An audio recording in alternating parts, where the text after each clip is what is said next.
kuteekateeka nti tukirowooza kikulu nnyo nti mu kutegeka tutegeka abakulembeze era mbadde nkutegeezeza nti omwaka oguwedde kyali kizibu nnyo ng'abantu abamu ekigambo people's government bakitegeera naye kati kyekintu abantu kibategedde era tulina bingi nnyo program tuzibabuulidde kiki kye tusitandingako teams tuzikoze ti people's government eri broad base mulimu aba UPC mulimu aba DP mulimu abatalina bibiina mulimu aba FDC n'abalala so ekyo tukimaze okukiraga abannayuganda kiki tuyimiriddeko ate kiki twagaliza Uganda okubeera so tukoze ne organization ne tuteekawo structures eziri covert n'eziri overt kumpi mu kitundu kya Uganda structures ezo gye ziri ezigezaako okulaba nga zireeta enkyukakyuka mu ggwanga lyaffe era mu mwaka gwe gumu twateekawo okwogeraganya wakati waffe nga people's government ne people's power era enteekateeka eyo yatandikira Magere abakulembeze baffe abakulembeddwa owekitiibwa Dr. Kizza Besigye omwogezi Deputy President owekitiibwa Haji Elias Lukwago awamu n'omwogezi waffe owekitiibwa Betty Nambooze bwe bakyalako e Magere okusisinkana Ssenkulu wa People's Power owekitiibwa Kyagulanyi Ssentamu era ne boogeraganya era ne bakkiriziganya okubeera nti bajja kutambulira wamu ate era n'okugezaako okudirectinga buli omu kampu kubanga abantu bagamba nti ekintu kino kiyinza okuba kyali kyakubeera nga formality nga kiyinza obutagenda nnyo mu maaso eyo nga okwerumaluma kuyinza okubeera nga kujja kusigalawo abamu tebalaba ssuubi nnyo mu maaso omuntu alaba ebintu kungulu ayinza okwogera bw'atyo naye ffe abali munda abadriving ebintu bino tumanyi amakulu g'ekintu ekyo before waliwo okwerumaaluma waliwo misguided troops troops zaffe people's government nga balaba balinga bebalabe bano balaba balinga bebalabe naye okwogeraganya okwokwagezako okuwa direction empya abantu baffe okubategeeza nti owa people power si mulabe era ndoza okuva mu wankyaziza sinaba kwogerako people power oba abannaffe aba DP oba abaki okubogerera obubi nze walidi ndowooza nti ayina omupiira ye mwami Yoweri Kaguta Museveni era njagala ne bannaffe abatulaba abali ku mpewo bakimanye nti ayina omupiira ye mwami Museveni ffe gwe twandibale ffenna gututunuliza obwanga okumalira ebiseera ku Dr. Kizza Besigye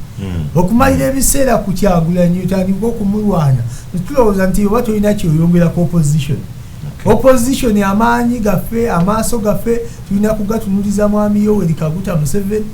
atukulembedde okumala emyaka 33 tulina kumutunuliza kulaba tumulwanyisiza tuyo kulaba nga tumujjawo mu mbeera yonna eya demokrasiya ate bannayuganda tusobole okubeera nti tukukwata obuyinza tusobole okukyusa eggwanga tewajjusa obudde bwonna bumaze with this sort of bickering ebaddewo nga mwerumaaluma nga President Museveni bwakyeyongeza oba bwakyayongera okubeera nga afuga. Don't you regret that time? Nze ng'omuntu sejjusa kubanga nze ntumpitangako mu studio nentandikako kwatakinga ononoli abadde babikola nze sikiriza mu politics oyo era owokwatakinga nze ndowooza nti omuntu kibeera beta n'opromoting ekyo ekikyo gwe kyolowooza nti okugirizamu kibeera beta so bannaffe ababikola ndowooza nti abo batuzza mabega yes batuzza mabega kuba swaggo eno erina level kati wetuuse etambudde ndowooza okwerumaaluma kubadde kusiriseemu. I will stretch this actually ever since Dr. Bedi Wanika bwe bamuteeka mu line. I'll be very open. I think ekintu kigenze kikakkanako simanyi oba you have any comment about that. I'm very observant ever since Dr. Bedi Wanika bwe mwavaayo okubeera nga mumukayuukira people power ne bagana ebifo bye ne batamuteekamu. Do you think it made an impact okubeera nga ekyo kyava ku nteeseganya eyaliwo Magere twakiriziganya nti n'abantu baffe tubakomeko era ndowooza ttiimu owekitiibwa Kyagulanyi nebaako olugambo owekitiibwa Babedi Bwanika ate ku bigere era ndowooza tufunyemu at least abantu tewakyaliwo nnyo ogundi eyo era kyendowooza nti eyo spirit twetaaga ogitwala mu maaso ate ne tukkiriziganya tusobola okubeera nga twawukanya approach febe aba people's government tulina approach bbiri zonna tulowooza zitambulira wamu kyetukkiririzaamu nti akalulu kubwako kokka kayinza obutakyusa mwami Museveni nti ogenze mu kalulu n'okatiikinga n'obuwaka ne weebaka temukkiririzaamu ne weebaka tulowooza nti approach tejjaako mwami Museveni kyekimu ne Dr. bw'obanga otiikinza akalulu oteekwa okuba nga olina ebirala by'ogoberezaako kyekimu ne Dr. Kirankuba mugoberera nnyo yavaayo era n'ategeezanga nti just a mere paper and a box cannot remove an African dictator. Tukirabyeko tetwetaaga na discussion ngazi yetaaga empirical evidence ne formula kwekyo kubanga obululu bwonna okuva ku Kawanga Semogere mu kindi 96 kati n'aka 2016 sets 5 za tuzigezezaako nga tugenda mu approach yemu babukubi kalulu nodekane waka ku TV nozinga emikono owuliriza ekiriwugula tufunyeyo meka kasese tufunye meka enebi tufunye meka emisana egundi ebeera waggulu nnyo butuuka essaawa kati nga zino 6 kaavu negenda ng'ezibeera mpola so ebyo kati awo tulowooza nti fenga aba people's government experience gye tulina mu bululu obwo tulowooza nti twetaaga okuva okushifting away from that nti akalulu bwe tukakuba tetuwakanya era twagala njagala kimekinga very clear kubanga abantu batwatakinze emirundi yegiwera nga batuga mwe temukiriza mu bululu tetugambangako nti akalulu tekaina mugaso era nze ku lwange ne ku lw'Abannayuganda mbakubiriza mwenna mugende mukakase ti mukalula mwe muli balonzi nga nze bwe nagenze wange nenkakasa era naye neteeka ne ku mukutu gwange ogwa Twitter n'ogwa Facebook ne mbaga nti nze nkakasiza nga ku polling station yange kwenondera Delight Primary School mwendi era ne bantiikinga bulungi nnyo ti ndi mulonzi n'olwekyo abatannaba kikola mu kikole abagala okukola transfer musobola okukola transfer ne muteeka mu bitundu ebyo gye mulowooza nti wewajja obbangula okuba akalulu abatewandiisangako completely nammwe guno gwe mukisa tusigazaayo ennaku 2 olunaku lwankya n'okwosa enkya 11 tukozesa obugobo obudde electoral commission wakakiiko k'ebyokulonda bwe kateekawo is it really enough? Yes, so tuwakanya nti n'obudde bwennyini bukyamu newankubadde tugaa nti tugenda n'embeera eriwo naye tulowooza era y'ensonga lwaki ffe abakkiriza mu people's government twagenze mu kooti ne tuwalaawala akakiiko k'ebyokulonda nga tulowooza nti kikyamu Kenya badde mpalowinga nnyo politics we Kenya likewise era ntambula nnyo ndoza eggwanga lyensinza okutambula muri Kenya muliraano era benchmarkinze nnyo politics waabwe Kenya okwewandiisa kwa komanduza nga basigazaayo omwezi nga gumu okulonda kubeewo then ne bakompilinga bigasa IEBC bakyakola omulimu yes so naffe tulowooza nti okwewandiisa kubanga kati waliwo omuntu nina muto wange last born wafeeka akola mu Lubega agenda kuweza emyaka 18 mu mwezi ogw'omusanvu omwaka guno obusobi ogw'omusanvu ogw'omwaka ogujja kati mu mbeera eya electoral commission yes electoral commission bwegamba nti yo egaddewo mu nnaku z'omwezi nga 11 December ebyo musibidde bweru banji ng'ate bw'anaatuuka mu kiseera ekyo ajja kuba mulonzi nga constitution ssemateeka amuwa obuvunaanyizibwa ti 18 aba alonda. Do you think this was intentional wali? Kiri intentional okusibira abantu bangi nnyo ebweru kubanga toyinza kuŋŋamba nti gwewadde program exercise enene eno ye-exercise abatuuliriza edifininga walid oba ne mwami wa mala nti oli mulonzi nti oli munnauganda era oli mulonzi bwebanga eno exercise yekuteeka mu kibalo nga bagiwadde ennaku 21 fenga FDC tulowooza nti si kyabwenkanya programu eno badde balina okugiwa obudde obuwera kubanga electoral commission tugiwa obutitimbe tugiwadde sente mpitirivu justice byabakama bwe twamutuukirira ku nsonga eyo yatuddamu bw'ati yagamba nti eriyo n'abantu abajaguza amazaalibwa gaabwe ku lunaku olw'okulonda nga bagenda weza myaka 18 n'addamu n'atutegeeza nti ekintu waliwo ekintu ky'olina okubeera nga oleka bwe kiba kikuyiseeko bwe yayogera n'agamba nti eriyo n'abakuba nga tugenda olunaku lwe tukuba akalulu nga nabo benyi bagenda weza emyaka 18 abo bo tunaabakolera ki ensonga zo ebigambo bye do you find okubeera nga bisooka ebigambo bye si bya buvunaanyizibwa nga biva mu ssentebe omulamba ate nga mulamuzi kuba ebigambo ebyo si bya buvunaanyizibwa nze sibitwala nga bya buvunaanyizibwa naffe nga FDC okutwaliza wamu ffe nga FDC tulowooza nti exercise y'okwewandiisa terina kubanga egendererwamu okusibira ettundutundu ly'abantu ebweru kuba tuwuliriza nze yagenza okukola votability verification ayagenza okukakasa ti muligesa mwembi bye bino bye nasanzeeyo ekisooka okukebera ekyo kyangu nnyo kiri layisi yes naye process gye nalabye nga ngazi nga mpanvu ye process y'omuntu ateewandiisangako okujja okutandika okwewandiisa omuntu bw'abanga teyeewandiisa kikwetaagisa wakati w'ennaku 2 oba 3 okumaliriza exercise bw'obanga teweewandiisangako weetaaga within ennaku 2 oba 3 nga teweewandiisangako kuba kyenalabye watuusewo nga bakuwa ebbaluwa eri eyanira gye yali yetuwa lulimu 2014 bwe twewandiisiza n'ogijjuza bulungi nnyo kala ne bakulaga nti bw'omala even before nga tonnagijjuza weetaaga ebbaluwa 2 eya ssentebe w'ekyalo akubikomendinga nti ono omulindwa Lubega Walid mutuuze mwana wa mulindwa Abbas abeera ku kyalo wano ekyengera kuga ne baba nga basobola okukola ki okubikomendinga ekyo kimu endowooza ekyalo si yadde abamu batusaba akasente alisi abeera ku kyalo ekyo kiyo kiri garanti oyinza okumulaba ayinza okubeera accessible naye waliwo ebbaluwa ey'okubiri yebbaluwa ya Gombola Intelligence Security Officer GISO ebbaluwa ya GISO kikwetaagisa okugenda kati ng'ewaffe ensangi fe abali mu Kyengera Town Council ogende ensangi ofune ebbaluwa eno owa GISO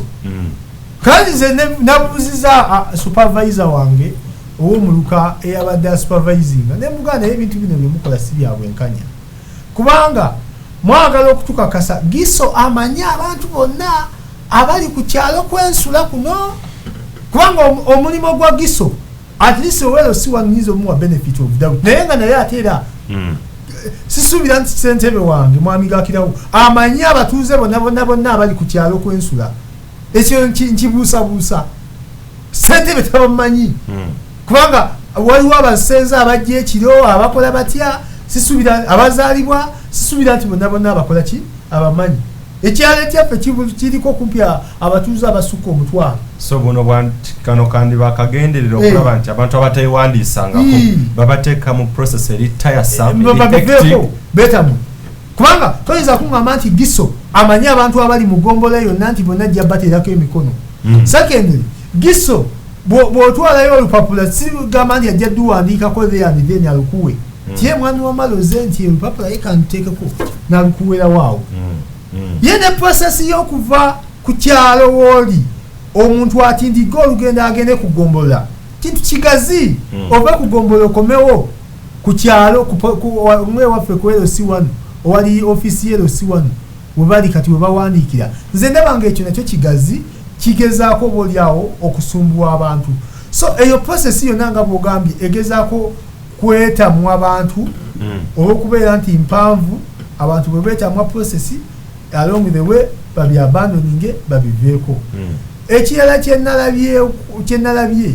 kyekyokubeera nti akakiiko k'ebyokulonda katambuza ebintu byako. Akakiiko k'ebyokulonda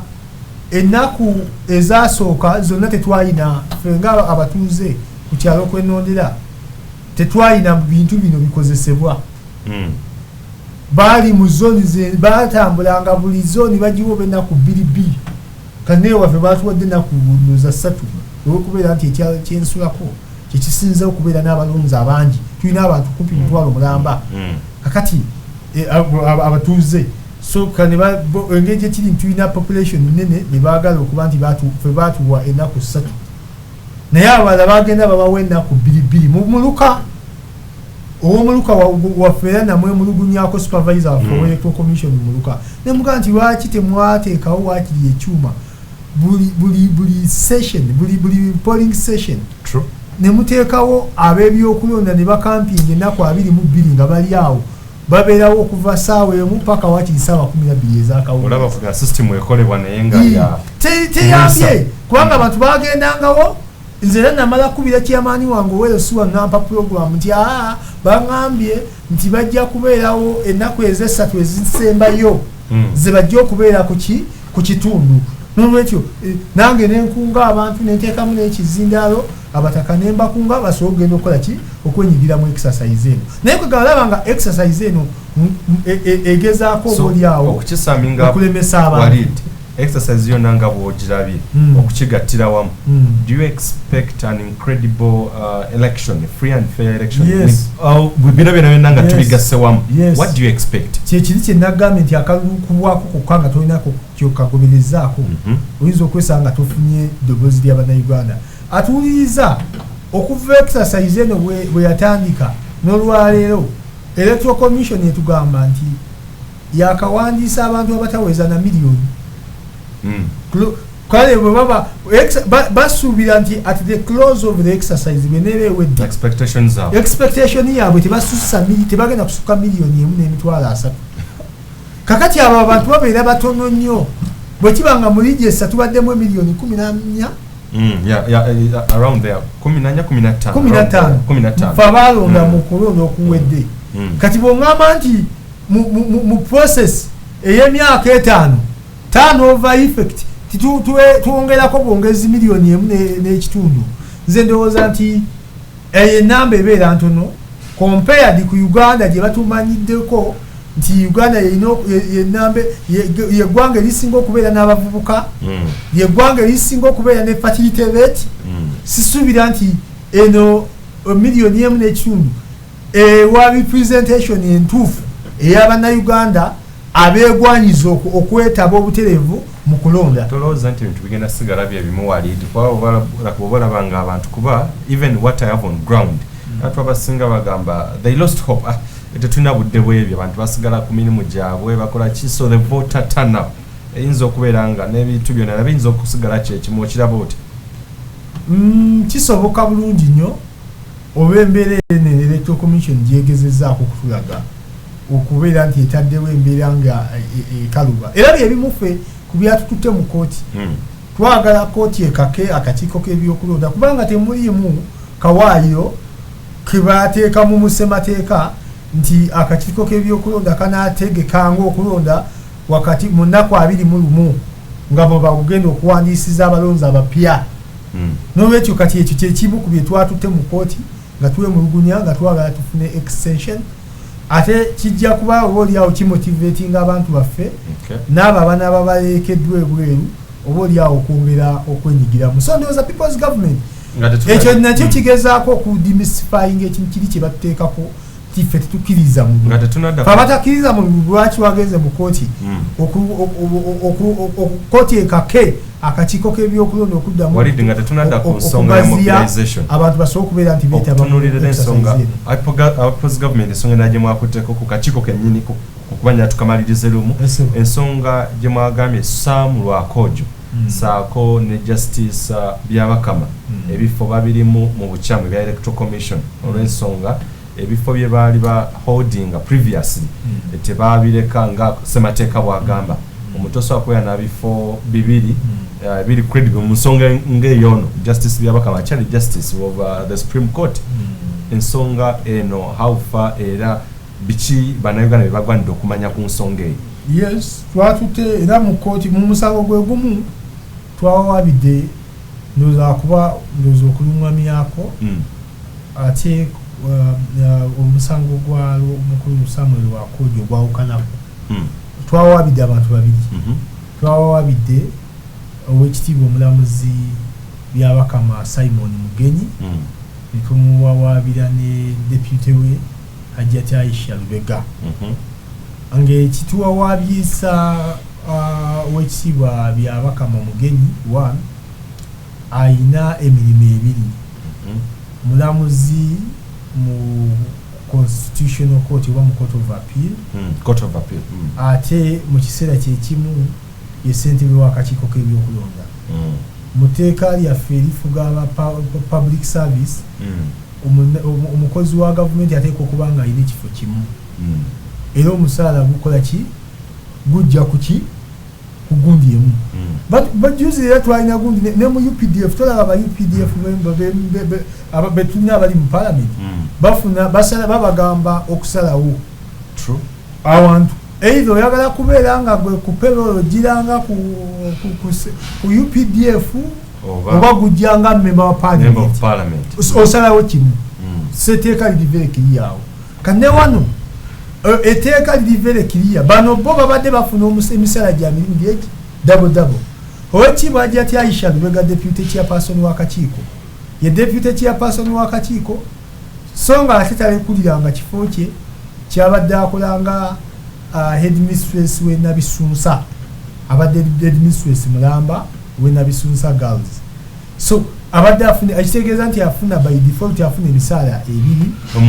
omuntu walidde ayinza okubuuza ayinza okugamba nti yinza okuba kiri constitution kyeyogako nkikwatagana na like mateeka okay na government with government for instance ntosobola kubeera minister ate nobeera mu nsonga yemu nobeera akulembera akakiiko k'ebyokulonda ekyokubeera nga amyuka akakulembera akakiiko k'ebyokulonda okubeera nga liri this is a private entity eya Nabisunsa y'essomero n'okujja ku kino ekya gavumenti Nabisunsa si ssomero lya walidi nti it is a private school ssomero lya gavumenti so bwe liba nga ssomero olaba jasi ku kyalo ekindinaanye waliwo omwami omu yali awangudde n'akaluko bwa LC1 chairman yawangula akalulu jeninira abaloozi bamuwa akaluko bwa chairman wa LC1 naye bagenda okukizuula nti ate musomesa mu ssomero lya gavumenti era omusajja gwe yasinga n'amutwala mu kooti baalimu abantu babiri mu beesi bw'oli bamutwala mu kooti neegutyemula kubanga ono yatwala ebiwandiiko ebiraga nti ono ali ku payroll musomesa kooti neesazaamu okulondebwa kwa ssentebe kuleva eyo jesi ku chairman wa LC1 akakiiko kooti yasazaamu okulondebwa kwa chairman omu era ne baddamu okutegeka okulonda oli najja n'oppozi kuba teyafuna amuvuganya kakati bwe kiba nga kituuka ku leve eyo ate bwe kiba oŋŋamba otya nti ku gundi ennene ennyo nti ono abadde administrator w'essomero erya gavumenti ate at the same time bamuwadde omulimu okubeera nga ye deputy chairperson wa electoral commission so ekyo kiba kimenya amateeka nolwekyo ffe nga people's government twagala kooti eveeyo etuwe enamula ku bantu abo nti byebakola babikola mu bumenyi bw'amateeka actually tulowooza nti n'emirimu gye bakola ng'okukulembera akakiiko bagikola mu bumenyi bw'amateeka kubanga ebifo babirimu ekirala kyembadde nsembyayo nga tonajja ekya Samuel Lwakoojo owekitiibwa Lwakoojo sekuritale w'akakiiko k'ebyokulonda badde ye talina mirimu ebiri alina omulimu gumu naye kwe twasinzidde omuwaabira etteeka ly'akakiiko k'ebyokulonda bwe baali amendinga palamenti yagamba nti akakiiko k'ebyokulonda abanakakulembera bajja kusaavinga ebisanja bibiri ebirinaana ebiniwebo bw'omala okusaavinga ebisanja tebizibwa bujja owekitiibwa Samuel Lwakoojo abadde sekretary w'akakiiko k'ebyokulonda okuva mu ku mulembe gwa Azizi Kasujja takyukanga ku Azizi yasaavinga ku Azizi Kasujja n'asaavinga ku ku Badiri Kigundu ebisanja bibiri Kigundu yali ya serving ebisanja bibiri Kigundu yategeka akaluka 2011 n'ategeka n'akaluka in fact yategeka ka 2016 lakisibi gundi nga lakitebyasuka mu kubanza Kigundu yes ya serving aka 2016 na serving n'aka 2011 na serving n'aka 2016 ne by then eteka balikola 2011 very good amendment ngatenna yes amendment ngatenna kati amendment ekwatani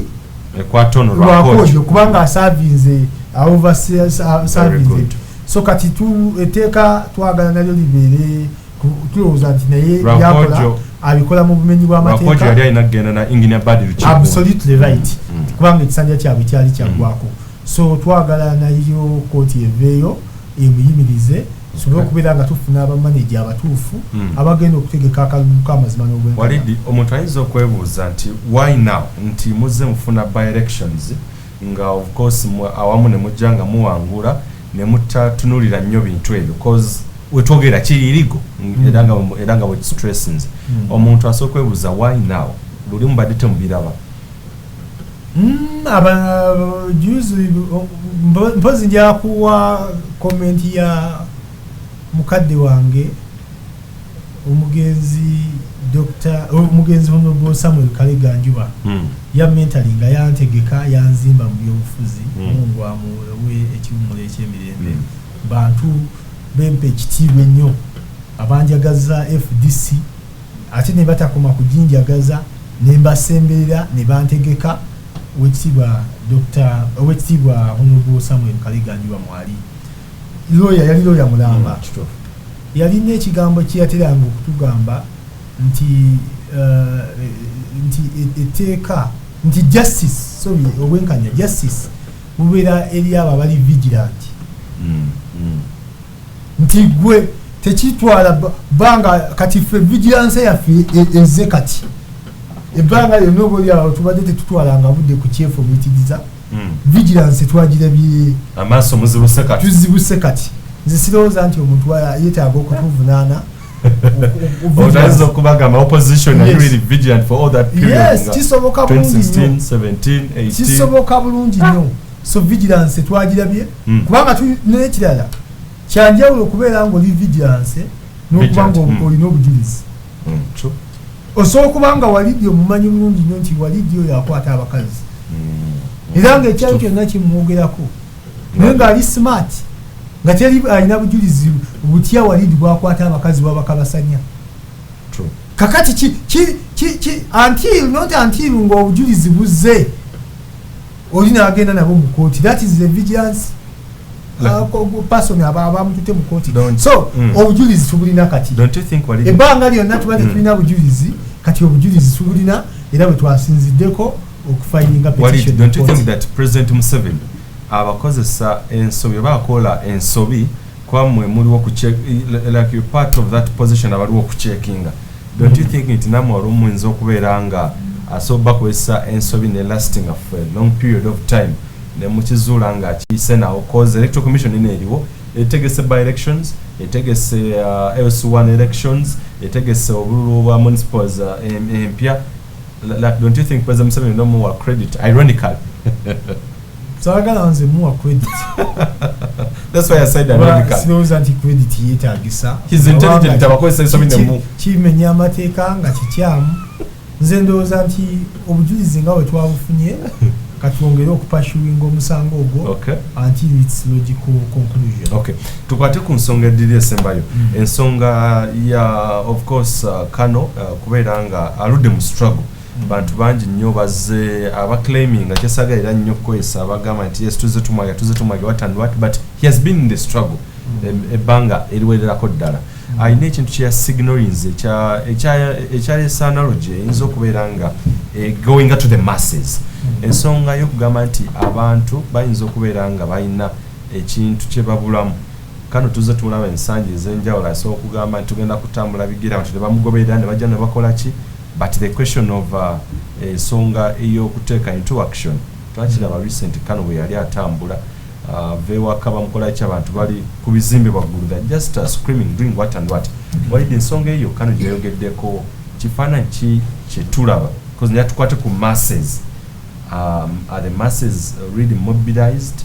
They just bali batya buti oba bali okubeera nti bwebezi nti bagoberera lwali popular ne babeerawo ne bamulabako bulabi? Where is the problem, Walid? One, ndowooza kituzaayo ku kiri kyenabasoose okwogerako ekya fear factor. Omwami Museveni emyaka 33 gy'amaze mu buyinza, mu bimu ku byalwanya okukola, mu bimu ku byakoze byabadde successful kwe kuzimba fear factor mu bannansi, abantu okubateekamu okutya. Abantu abataddemu okutya. Edda nga tukyalina abaana bato batugambanga nti buli omu mbega wa munne. Ekigambo ekyo kyokka it is fear in its own. Okugamba nti mukulu wa mala mbega wange, etegeeza nti buli kimu nkikola with caution. Wamala tabanga ambega nenkwatagana tajja kubeera. Yes, sinza kweyabiza kubanga sikwesiga. Embeera yateekawo embeera y'abantu obuteesiga. Era ne ku mulembe guno okiwulira nnyo Walidi oyo Mall, Wamala Mall, abantu ne bateekawo ekigambo ekyo gundi mbega, naye ng'ate abakitapromotinze bo bennyini abali mu buyinza. Era nkigamba nnyo abavubuka bange ebiseera ebisinga bwe ntera okuba ne meetings, kiteri muntu apromotinze ekigambo mbega nga yenaale. Mugisha Mutu bwe yali FDC abamba abyogera. Yes. Naye nga abaplanting ekigambo ekyo sina FDC bali benaale. Ekigendererwa nti mwe babatabule kuboneka no bazima mwita Mall. Yes. Teri mulabyafuzi gwe batayise mbega ochege buli omu mwita mbega. Ye Museveni eyo lebo yagiteekawo nti bw'oteekawo ekigambo ekyo ekyambega mu bantu kibaleetamu okubeera nga beeyawuddemu n'ekifaananyi ne kifa. Kati abantu abandi badde balwanira awamu olutalo ne lugaziwa, buli muntu n'alwanira mu kake, buli muntu n'alwanira mu kakiriiki. Kiwange oyo Wamala bwe tuba obutwogera osooka n'omuzza ebbali wange oyo tumutegeera bulungi, bw'atuuka mu meeting abantu musooka n'omusirika. So eyo embeera Mwami Museveni yagikoze ki? Era nayo nagicreatinzewo ku insilinga fear mu bannayuganda. Abantu nainsilinga fear mu uniform ya UPDF. Kivula nga tulina uniforms, UPDF ina uniform nga 13, police ina uniform nga 13. Ebyo tebajja kulimba nti byakwawula bitongole biki ebyo bino ekigendebwa kyali kyakutya kutiisa. So ensonga ya kano kyatya kaki bakuleetera ab'ebibombola, bakuleetera ab'edito, ebyo bino kuteekawo mbeera. So ensonga ya kano eyongera okulaga nti abantu bakyalimu okutya kuli eyo. Yes, Dr. akulaga nti abantu badde bakyalinamu okutya newankubadde tukoze kinene nnyo okudemystifyinga fear factor, abantu okubajjamu okutya, abantu okubateekamu okwematira, okwekkiririzaamu, okwematira, okugamba nti kino nkisobola,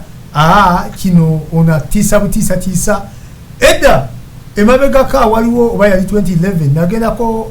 mu kunoonya akalulu, by then nali mwana muto nga naakayingira, ndi mukyamufu nnyo mu byobufuzi. Tulina district oba yali Mubende, tugenda okunoonya akalulu ka Dr. Kizza Besigye, yali Kasambya nzijjukira to be specific. Abantu batugamba batugambye nti omanyi tulondera wano polling station yaffe eri wansi w'omuti, naye Mwami Museveni yaddidde kamera nga bulaba ebitaala bino flood lights yazitadde kamera ezo yazitadde mu miti, ffe tetuziraba, tetuyinza kuziraba kubanga ntono, naye ziraba buli muntu gwegenda ku ballot paper otikinga Kizza Besigye maaso mbira, bajja kuba bakulaba, bajja kunonako yaye, bajja kunonako ewaka. Era abantu abamu ne basigala n'ewaka tebakuba kalulu nga batya okukola ki? That is fear. Bijimu yakiteeka mu bantu, era abantu oli eyandibadde atya ayagala enkyukakyuka n'atya okujja okukola ki? Ekisasaati n'omuntu azinyonyola akugamba naffe ffennyini tetuziraba.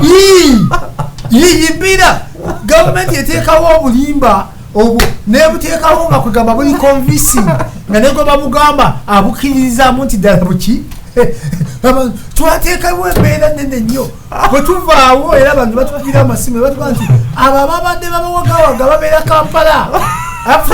era tujja kuba mwe tukubeera nammwe tujja kudiringa nammwe tujja kufaafagana nammwe kugamba okutya embeera eyo okutya gavumenti ezze ekola obukodyo nga kugamba esobola okuleeta ekintu zika bagamba bannaffe abebusoga recently like it's not an insult babagamba nti of course mutikinge butikinze bus omusaada agolole nti bw'oba toyagala Museveni gwe tikinga bus Museveni agendera mu bus agende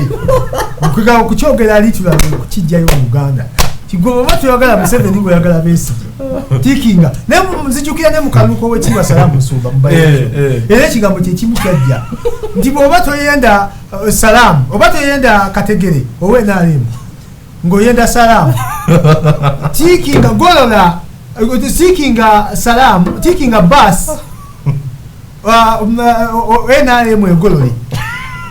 NRM egende ogenda balido chanti there are some people era abasigala nga bakikola at the end NRM nefuniramu awo ebyo nebyo byonna tubireese mu mbeera yakutya NRM ereeta ebintu ebyo okutiisa abantu ebyo bye bibadde bigikumidde mu buyinza era etaddewo price tag nene nnyo mu kutiisa abantu mu kutiisa nze nzijukira ebiseera bye nayingiriramu FDC nga nina mwana muto nkyasoma namusekendwe Giso yankubira essimu nankubira alo gwe mulindwa Walidi Lubega gwomuyizi wa Vision College batugambye nti oli eyo owandiika abayeekera olina ekitabo owandiika abayeekera naye buli kyokola kyonna tukulaba oyo Besigye we tunakwatira Besigye tagenda kubeerawo kweyimirira nkukakasa tugenda kukolako netebereza Giso Mulamba ow'Egombola atiisa omuvubuka ali mu myaka noza 19 by then alina emyaka 19 ngali mu kuwandiisa bayeekera ekyo kigambo kinene okukigamba akavubuka kuba nali kavubuka nali kaleezi kwegabo batoli mu okakana wallahi otya so kakati yembeera NRM Giso Mulamba ochegera naye nga ali mu kumobilizinga amobilizingira ku kaadi ey'okuntiisatiisa ochegera abantu bakyaliya factor abantu abamu bakyagirina kubanga nze kankubulire negundi experience gyembadde nayo tubadde ne meetings nyingi nga tusisinkana abakulembeze baffe era ogendayo juzi twali Adjumani twali mu West Nile meya tulina meya wa Adjumani Town Council wa FDC ali kutiketi FDC kati yajja n'okwesimba ne mukulu Moses ali wakajja ku parliament agenda kusumuka agende waggulu naye yatugamba nti abantu be babadde babatiisatiisa abamagye nga babatiisatiisa nti eri Moses ali yali in charge n'olwekyo bwe bagezaako okugira bo tebajja kulonzalonza bajja kuwamba kifuba tiba abamagye tebajja kukkiriza kulaba nga civilian obuyinza babutwala ne batajja kola ki kutakinga over bajja kutakinga charge kugamba bwaba nga tutuuse ku level eyo so eyembeera yemuko nga tusigaze omwaka gumu. Do you think musobola okusolvinga the question of the fear factor okulaba nga abantu babaako kye bakyuka cause even the problem of the mindset naye ekyaliwo abantu okubeera nga mugenda kukola ki mu kaseera ekintu ekyo kijja with the process nga bwe nkugambye nti emabega we nalina emyaka 19 Giso yali alina kapasite ntiisatiisa nti mpandiika abayeekera nantiisatiisa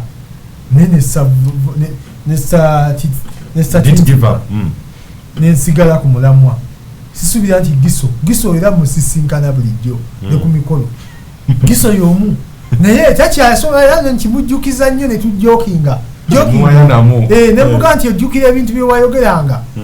n'aseka nankuba olwali so nsuubira nti abantu baffe bagenze experience gye tugenze tuyitamu abantu bali battle hardened embeera gye tuyisemu eyongedde okukola ki NRM embeera embi gyetukuba tiyagaasi okutukuba emiggo ate olumu etugumya nze amakomera ge ngenzeemu ekomera lye basooka okunteekamu ndowooza okuyingira mu komera nali ku university ekkomera lyange linasookera ddala mu bulamu nali ku university nga nsoma twali mu walk to work mu 2011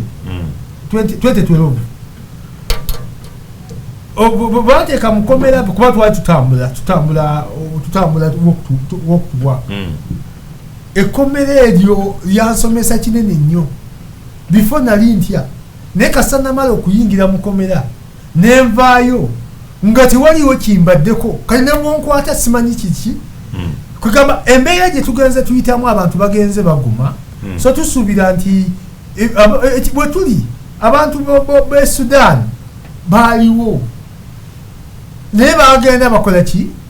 bekkiririzaamu bagenda baguma mpola mpola anti wabalaba nga bebeereddemu era n'obalaba nga bebeereddemu okutuuka bwe baatuuka okukyusa gavumenti. Mwenda walidi waliwo atulaba ku YouTube abuuza nti the Kyagulanyi effect oba yeeretedde Kano essaawa eno okubeera nga anafuye nga takyasobola kubeera nga naye akkiriza nti ddala kituufu abantu bamuwagira. Sisuubira nti kyo Dr. Besigye ebbanga lyonna lyembadde naye tabangako musajja mutiitiizi tatiitirirangako mu mbeera yonna ate Dr. Besigye musajja mupambanyi musajja mulwanyi we mulaba abantu walumu bo babeera bagweddemu amaanyi ate yabagamba tukole ki tulumbe ku front so musajja mugumu sinalabawo mbeera yamunafuyiza so Kyagulanyi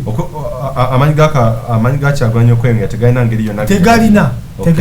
okubeera nga abantu tebakyamuwa attention no way sisuubira nti Dr. Besigye aliwo okolera atambulira ku peesi ya Kyagulanyi buli omu ayina gundi ye bwakola ebintu bye owekitiibwa Kyagulanyi ayina bwakola ebintu bye era byanjawulo nnyo n'ebya Dr. Besigye n'ebya Dr. Besigye ayina bwakola ebintu bye nze nsuubira buli muntu ayina struggle gy'alwana newankubadde buli omu si mulabe wa munne era nze siriwo okuvumirira Kyagulanyi nze ndowooza kyakola kituufu ne Dr. Besigye kyakola nakyo kituufu nnyo. Charles Kayudaya akugamba yes thanks for educating ne Electoral Commission ensonga gyeyogeddeko nkulu nnyo naye kyensuubira tewali kigenda kukyuka olw'ensonga nti byonna byeyogeddeko ndaba byetugenda okuddamu they delayed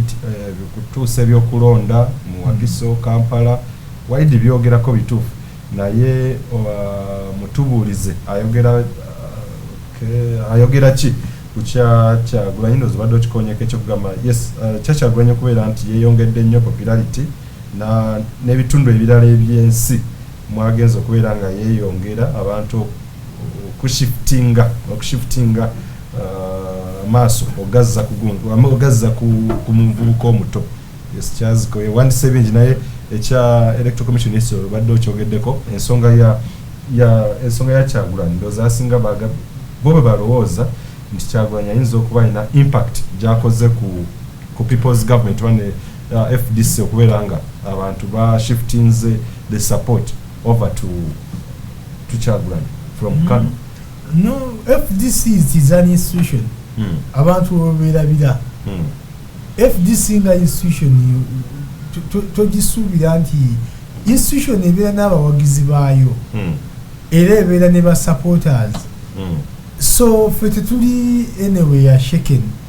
ekizibu ky'abantu abamu bo balowooza nti olw'okubaawo ekitiibwa Kyagulanyi yajja nti FDC erina okuclosinga business eggalewo ekyo si bwe kibeera owekitiibwa Kyagulanyi asobola okukola politics nga bwamukoze era naffe ne tukola ki fe omulamu ogwaffe gwakuggyako Museveni yes that is our major business n'okulaba nga tutegeka gavumenti egenda okukola ki okutaking over nga Museveni tumaze omujjawo. Okay, Juliet Christensen and pronouns nze bulungi ategeeza nti mbuuliza Walidi kiki kye basuubira beyond okugamba nti akalulu kokka tekasobola kuggyako mwami Museveni fe tutwala kyabo what can change beyond akalulu obululu kyemwogerako nti akalulu kokka tekasobola kuggyako nti akalulu kokka nti bwe tukakuba tuba tulina okagoberezaako ebintu ebirala fe tulowooza nti gavumenti ekyukira mu kkubo limu abantu basobola ekyabadde e Sudan abantu tebayise mu kalulu kokka so tusobola okukozesa amakubo mangi tulowooza nti ffe tetwagala kubanga amagi gaffe tugatadde mu kisibo kimu twagala tugateeke muki akalulu tukayingiremu ne processes endala nazo tubeere nga nazo tuzisaddeko ki amaanyi okulaba nga nazo wabaawo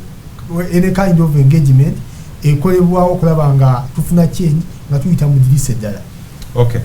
can they as FDC growers Uganda those of which one body is pronouncing in God everything is possible great men naye can kubera nga begatta wamu Dr. Kanukiza Besigye, Bobby Wine, Mugisha Muntu, okay, n'abalala basobola okubeera nga bakwatagana for a formidable force. Ekyo saagala kibulinga kisoboka bulungi nnyo. Okay. Yes. Lakini tusuubira bya TDA okudda. Era twagala okwogeraganya fenga FDC twasoose kwagala kusooka kutereeza era abatulaba lyaba bategeeza tuli mu kuzimba kibiina kyaffe, tuli mu kuzimba structures right now. Okay. Era mva kwogera ne Honorable Roland Mugume Kajiira, Vice Chairman waffe owa Western ate MP w'Elukungiri. Bo ampadde update ekigezi batandikidde Kabaale program etambula bulungi. Ffe Buganda twakiriziganyiza n'abakulembeze baffe sooke tuyite mu Christmas ne New Year then tujja kutandika mu January. Okay. So program etandika bulungi.